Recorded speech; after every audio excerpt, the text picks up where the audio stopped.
প্রথম কথা হচ্ছে কমিটমেন্ট, 100% কমিটমেন্ট। তো 100%-এর নিচে 99% কমিটমেন্ট হলেও তো চলবে না। আমরা এটা উদ্যোগ নিয়েছি এবং আল্লাহর রহমতে এটার জন্য যা যা করণীয় আমরা আমাদের তরফ থেকে আমাদের সামর্থ্যের ভিতরে যা যা করার আমরা সব কিছু করেছি এবং কমিটমেন্টের জায়গায় এক বিন্দু নেই আর কি, ঘাটতি নেই। আর যেটা দেখছি এখন পর্যন্ত তো খুব ভালো দেখছি, শুধু এই যে লাইন টাইনে দাঁড়াচ্ছে গরমের ভিতরে ওরা একটু কষ্ট পাচ্ছে, তো এটার ব্যাপারে বোধহয় আমাদের খুব একটা কিছু করার নাই। তো সব কিছু সুষ্ঠুভাবে চলছে।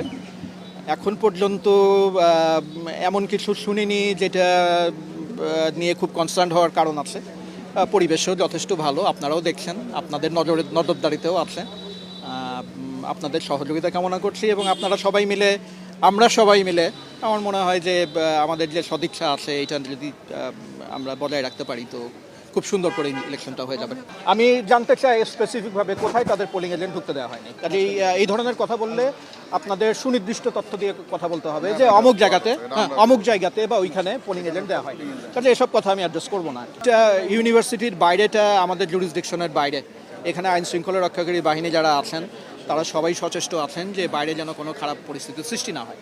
তো এটা নিয়ে আমাদের একটা কনসার্ন আছে এবং এটার দায়িত্ব হচ্ছে যে যারা বিশ্ববিদ্যালয়ের প্রশাসনের বাইরে যারা ল অ্যান্ড অর্ডার দেখেন তারাই এটা দেখবেন আর কি।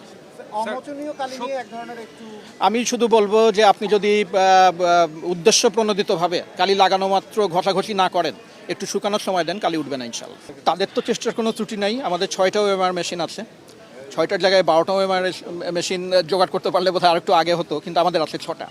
এই 6টা ওএমআর মেশিন তাদের সর্বোচ্চ পারফরমেন্সে চললে ওনাদের ধারণা 12 থেকে 15 ঘন্টা লাগবে। এই সময়টা ওনাদেরকে দিতে হবে আর কি।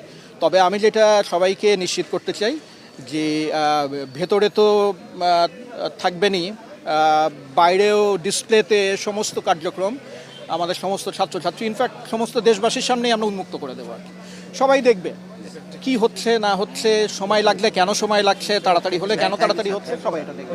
কালারগুলো এই যে আপনার কোনোটা একটু গাঢ় কোনোটা হালকা, এটা প্রিন্টিংয়ের কারণে। প্রিন্টার দিয়ে আপনি যখন প্রিন্ট করবেন, 2 প্রিন্টারে যদি সবুজ প্রিন্ট করেন দেখবেন হুবহু এক সবুজ হচ্ছে না আর কি।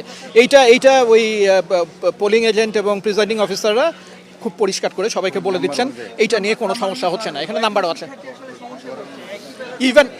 ইভেন যদি সমস্যায় পড়েও আমি যেটুকু জানি যে ওএমআর যখন রিড করবে ওটা রিডিংটা ঠিক মতো হয়ে যাবে, ওই কালার কোড অনুযায়ী রিডটা হয়ে যাবে। হ্যাঁ।